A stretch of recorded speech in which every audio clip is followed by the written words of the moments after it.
Welcome back student. आपका एक बार फिर से हमारे channel maths and science classes में स्वागत है। और आज हाइट एंड डिस्टेंस का क्वेश्चन कर रहे थे हम लोग। तो नेक्स्ट क्वेश्चन देखेंगे। ये क्वेश्चन क्या है कि Amit standing on a horizontal plane find a bird. Question देखने में तो बड़ा लग रहा है, देखते हैं क्या है। Amit standing on a horizontal plane find a bird flying at a distance of 200 metre from him. एक अमित है, वो एक हॉरिजॉन्टल प्लेन पे खड़ा है। हॉरिजॉन्टल प्लेन आपको स्टार्टिंग वीडियो में इंट्रोडक्शन में ही बताया गया था। हॉरिजॉन्टल प्लेन जैसे ग्राउंड लेवल लेंगे या ग्राउंड लेवल के पैरेलल लेंगे। तो ग्राउंड लेवल पे या ग्राउंड लेवल के पैरेलल एक अमित है, वो खड़ा हुआ है। वो क्या पाता है, find a bird flying at a distance of 200 metre from him. अब देखो, हॉरिजॉन्टल का मतलब आप ग्राउंड ले सकते हो, क्योंकि ग्राउंड में क्या है, एक लड़का है जिसका नाम अमित है, ए से रिप्रेजेंट कर देते हैं। और अमित कहाँ पे है, ग्राउंड लेवल। तो ये लेवल मान लेते हैं, ये हॉरिजॉन्टल प्लेन था उसके लिए। ये प्लेन हो गया, ग्राउंड मान सकते हो। ये अमित है और यहाँ पे खड़ा हुआ है। तो पता है आपको कि जब तक क्वेश्चन में ऑब्जर्वर की हाइट मेंशन न करे, हाइट तो लेते नहीं है, इसीलिए ऑब्जर्वर को यहाँ पे पॉइंट साइज है। तो ये अमित हो गया आपका। ये कहाँ पे है, हॉरिजॉन्टल प्लेन में किसी ग्राउंड में ऐसे खड़ा हुआ है।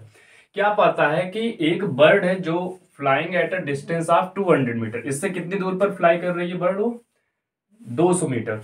तो बर्ड की पोजीशन मान लेते हैं यहाँ पे है, बी से डिनोट कर देते हैं। बी पे ये क्या है, बर्ड है। बर्ड अमित से डिस्टेंस कितनी है बर्ड की, तो ये डिस्टेंस है 200 मीटर। अब ऐसे ही क्यों बना रहे हैं, क्योंकि यहाँ पे आगे देखोगे तो at an elevation angle of elevation भी क्रिएट होगा, इसीलिए हम यहाँ पे इस तरह से लिए हैं। तो ये डिस्टेंस कितनी है बर्ड की, अमित से डिस्टेंस है 200 मीटर। और एंगल ऑफ एलिवेशन कितना है अमित से, 30 डिग्री। तो ये देखो आपको बताया गया है, ये हो जाएगी हॉरिजॉन्टल लाइन और ये हो जाएगी लाइन ऑफ साइट। अगर अमित बर्ड को देखेगा तो ये लाइन ऑफ साइट हो जाएगी। दोनों के बीच में ये एंगल बन रहा है कितने डिग्री का, 30 डिग्री का। ये तो अमित का केस हुआ कि अमित ग्राउंड पे था, किसी हॉरिजॉन्टल प्लेन में था, एक बर्ड को देखता है, बर्ड से उसकी डिस्टेंस कितनी थी 200 मीटर, और साथ में एंगल ऑफ एलिवेशन कितना बन रहा था, 30 डिग्री। नेक्स्ट आते हैं, तो एक दूसरा कोई पर्सन है जिसका नाम है Deepak, standing on the roof. Roof का मतलब किसी छत पे है वो, और वो छत कहाँ पे, 50 मीटर हाई बिल्डिंग। किसी एक बिल्डिंग और एक बिल्डिंग है जिसकी हाइट कितनी है, 50 मीटर। तो दीपक क्या है, किसी बिल्डिंग के छत पर है, ऊपर है, और वो बिल्डिंग कितनी हाइट की है उसकी, 50 मीटर है। तो अब यहाँ पे देखो, अब हमको ये नहीं क्लियर है कि दीपक यहाँ पे ले, यहाँ पे ले, यहाँ पे, या इस साइड ले। तो क्वेश्चन में आगे अगर पढ़ेंगे तो लास्ट लाइन में देखो तो ये लिखा है कि Amit and Deepak are on opposite sides of the bird. मतलब बर्ड के रिस्पेक्ट में देखेंगे तो बर्ड के अगर हम एक साइड में अमित को ले लिए हैं, लेफ्ट साइड, जैसे मान लो ये ऊपर कोई चिड़िया है, ऊपर बर्ड है, तो अगर उसके इस साइड में, लेफ्ट साइड में अगर हम अमित को ले लिए हैं, तो अपोजिट साइड इसका कौन होगा, बर्ड के नेक्स्ट साइड में। तो बर्ड के राइट साइड में, तो इधर साइड में क्या ले लेंगे, दीपक को ले लेंगे। तो अब ग्राउंड तो सबका एक ही होगा, ग्राउंड प्लेन तो सबका ही होगा, हॉरिजॉन्टल प्लेन तो इसका भी वही रहेगा। तो दीपक जो है वो कहां पे, तो ग्राउंड पे नहीं है, वो है standing on the roof of a 50 metre high building. मतलब जो ग्राउंड पे एक बिल्डिंग होगी जिसकी हाइट कितनी है, 50 मीटर है। तो अगर हम यहाँ पे एक बिल्डिंग ड्रा कर लेते हैं वर्टिकल लाइन से, ये एक बिल्डिंग हो गई, बिल्डिंग को रिप्रेजेंट कर देते हैं लेट्स से सी डी।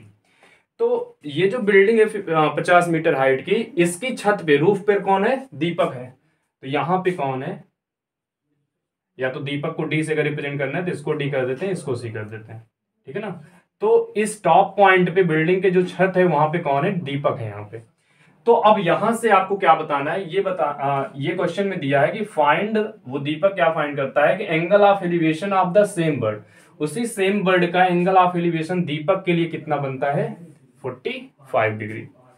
तो फिर से देखो क्वेश्चन, दीपक क्या है, अमित और दीपक बर्ड की दोनों अपोजिट साइड में है। एक साइड में अमित को ले लिए, दूसरी साइड दीपक को, बर्ड के। लेकिन अमित तो हॉरिजॉन्टल प्लेन पे ही था, लेकिन दीपक कहाँ पे है, दीपक किसी 50 मीटर हाई बिल्डिंग के रूफ पर है। और ये क्या पाता है कि उसी बर्ड का एंगल ऑफ एलिवेशन कितना पाता है, 45 डिग्री। तो मतलब इसके लिए अब हॉरिजॉन्टल लाइन क्या होगी, तो हॉरिजॉन्टल लाइन या तो ग्राउंड प्लेन पे होगा या तो ग्राउंड के पैरेलल होता है। तो अब इस एसी लाइन के अगर पैरेलल लाइन लेंगे तो ये क्या हो जाएगा, ये दीपक के लिए क्या हो जाएगा, इसके लिए हॉरिजॉन्टल लाइन हो जाएगा। तो ये हॉरिजॉन्टल लाइन हो गई दीपक के लिए, और ये बर्ड को अगर ऑब्जर्व करेगा तो ये लाइन ऑफ साइट। तो इसके बीच का एंगल कितना गिवन है, 45 डिग्री। इतना हो गया। तो अब आगे लास्ट लाइन जो फाइंड करना है क्या है, find the distance of the bird from Deepak. Deepak की डिस्टेंस बर्ड से कितनी है, मतलब ये बीडी की लेंथ फाइंड करनी है। Distance of the bird from the Deepak, ये फाइंड करना है। तो क्वेश्चन इतना था, फिगर ड्रा कर लिए हैं। अभी इसके बाद देखो क्या करेंगे, एक बार फिर से समराइज कर लेते हैं। क्वेश्चन में था क्या, क्वेश्चन में था क्या कि एक अमित है जो किसी हॉरिजॉन्टल, ये आपका क्या है, हॉरिजॉन्टल प्लेन था, ये हॉरिजॉन्टल प्लेन लिए हैं, ग्राउंड मान सकते हो आप। तो अमित एक हॉरिजॉन्टल प्लेन पे खड़ा है, वो एक बर्ड जो कि उससे 200 मीटर की हाइट पे उड़ रही थी, उससे उसका एंगल ऑफ एलिवेशन कितना बनता है, 30 डिग्री। फिर दीपक क्या है, अपोजिट साइड में है, वो 50 मीटर हाई बिल्डिंग के छत पर है, और उसी बर्ड का एंगल ऑफ एलिवेशन कितना बनता है उसका, 45 डिग्री दीपक के लिए। तो आपको बताना है बर्ड की डिस्टेंस दीपक से क्या होगी, बीडी की लेंथ। अब देखो हम चैप्टर कौन सा पढ़ रहे हैं, हाइट एंड डिस्टेंस। ट्रिग्नोमेट्री यहाँ पे रेशियो अप्लाई करना पड़ेगा, लेकिन ट्रिग्नोमेट्री रेशियो आप क्लास 10th में राइट एंगल ट्रायंगल में अप्लाई कर सकते हो। तो यहाँ पे तो कोई राइट एंगल ट्रायंगल अभी दिख नहीं रहा है, कैसे करोगे। तो देखो अब बर्ड आपका ऑब्जेक्ट तो यही पे है, ऑब्जेक्ट तो यही है, तो इसके रिस्पेक्ट में अगर हम यहाँ पे परपेंडिकुलर ड्रा करना चाहें तो बर्ड की डिस्टेंस ग्राउंड से परपेंडिकुलर कितनी है, तो यहां से क्या करेंगे, एक परपेंडिकुलर ड्रा कर देंगे। तो ग्राउंड पे ये जो ऑब्जेक्ट था बर्ड, ये भी क्या है, बर्ड है। तो यहां से क्या किया, बर्ड की हाइट ले लिए पैरेलल, ठीक है ना, एल्टीट्यूड हाइट। तो ये इसको नाम दे देते हैं बी एम, और ये इंटरसेक्ट कर रहा है इस लाइन को पी पे। तो ये बी एम क्या हो गई, हाइट हो गई बर्ड की परपेंडिकुलर हाइट, मतलब ये 90 इधर और इधर भी 90, टोटल लीनियर पेयर। तो ये तो आपने कंस्ट्रक्शन कर लिया कि बी से एक परपेंडिकुलर ग्राउंड पे बी एम कर दिया। अब इधर देखो, अगर हम यहाँ पे फर्स्ट राइट एंगल ट्रायंगल देखें अमित के रिस्पेक्ट में, तो कौन सा राइट एंगल ट्रायंगल मिल रहा है, ए एम बी, ये दिख रहा है। तो in triangle A M B, ये तो राइट एंगल ट्रायंगल मिला, कौन सा एंगल 90 है, तो आप कहोगे angle A M B is equal to 90 degree. ये तो इतना हो गया, लेकिन क्या यहाँ पे हमको हाइट पता है, ये तो आपने कंस्ट्रक्शन किया था, इसकी हाइट तो अभी फाइंड नहीं की है। तो इसकी हाइट कितनी होगी, मतलब बी से एम तक की हाइट क्या होगी। तो देखो कैसे करेंगे, अगर इस ट्रायंगल में देखो तो क्या क्या चीजें पता है। एक तो यहाँ पे थीटा पता है, राइट एंगल ट्रायंगल में क्या पता है, एंगल पता है, ये ए बी एम, यही ट्रायंगल देखना है आपको, थीटा पता है। फिर अगर थीटा यहाँ पे है तो थीटा के जस्ट सामने वाली साइड ये बी एम क्या हो जाएगी, परपेंडिकुलर। मतलब यहाँ पे बी एम कौन सी साइड है, तो बी एम आप कहोगे परपेंडिकुलर है। क्यों, क्योंकि थीटा के रिस्पेक्ट में थीटा की जस्ट अपोजिट साइड कौन होती है, परपेंडिकुलर होती है। ये ट्रिग्नोमेट्री का रूल होता है ना। अब उसके बाद नेक्स्ट चीज देखेंगे, तो जहां पे एंगल 90 है उसकी अपोजिट साइड क्या होती है, हाइपोटेनस। तो ये ए एम बी यहाँ पे 90 डिग्री था, 90 की अपोजिट साइड ये बी ए क्या थी, ये हो जाएगी आपकी हाइपोटेनस। तो दूसरी चीज यहाँ पे लिखेंगे, बी ए कहो या ए बी कहो, अमित की बर्ड से डिस्टेंस कितनी थी, 200 मीटर। तो ए बी की डिस्टेंस है 200 मीटर, और ए बी क्या है इस राइट एंगल ट्रायंगल के लिए, तो आप कहोगे हाइपोटेनस है ना। तो ट्रायंगल ए एम बी में एक एंगल पता है theta 30 degree, B M side है परपेंडिकुलर, इसकी हाइट फाइंड करनी है, और बर्ड से अमित की डिस्टेंस मतलब हाइपोटेनस की वैल्यू पता है 200। तो थीटा, परपेंडिकुलर और हाइपोटेनस में कौन सा रेशियो लगता है, तो आप कहोगे साइन थीटा, क्योंकि साइन थीटा में क्या आता है, परपेंडिकुलर अपॉन हाइपोटेनस।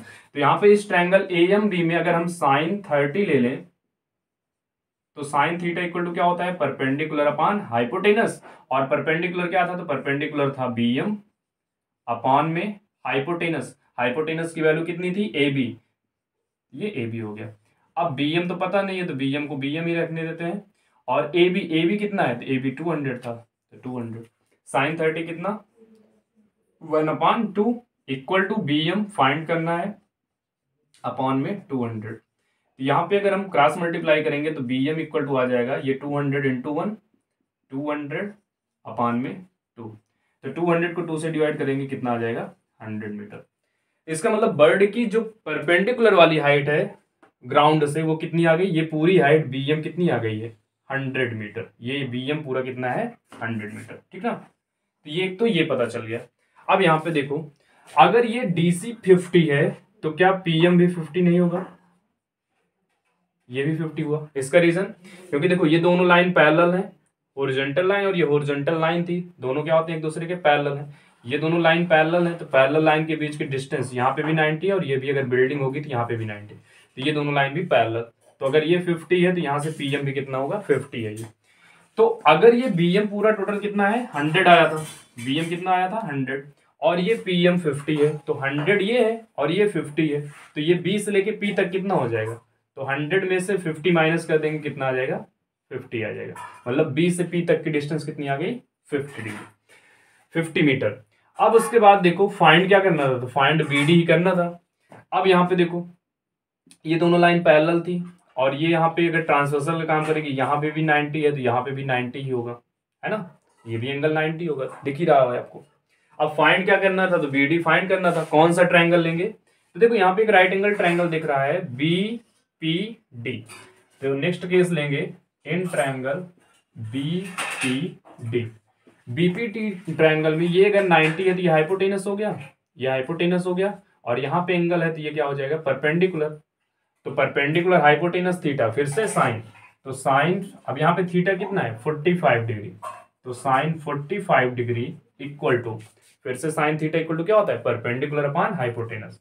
तो अब ट्रायंगल बीपीडी के केस में परपेंडिकुलर वाली साइड है बीपी और हाइपोटेनस कितना है बीडी, तो साइन 45 1/√2, परपेंडिकुलर इज बीपी, तो बीपी यहाँ पे रख देते हैं, और हाइपोटेनस था बर्ड की दीपक से डिस्टेंस कितना बीडी, ये हो गया। तो इसका मतलब क्रॉस मल्टीप्लाई करेंगे तो बीडी इक्वल टू आ जाएगा BP√2, और बीपी कितना था, तो बीपी देखो कितना था 50 था, तो यहाँ पे 50 हो जाएगा बीपी के प्लेस पे 50, और ये √2 मल्टीप्लाई तो 50√2, तो बीडी की डिस्टेंस कितनी आ गई 50√2, और बीडी है क्या, तो बीडी क्या था, बी से मतलब बर्ड था और दीपक को डी से दीपक था, तो दीपक की डिस्टेंस बर्ड से कितनी आ गई 50√2। अगर इसको और भी कैलकुलेट करें तो 50 इंटू √2 की वैल्यू रख देंगे 1.414, और उसके बाद काउंट कर लेंगे तो ये डेसिमल में भी आ जाएगा। तो ये डिस्टेंस हुई बर्ड की दीपक से। तो यही क्वेश्चन में फाइंड करना था कि find the distance of the bird from Deepak, तो ये आपका आंसर हो गया 50√2 मीटर, ठीक है ना।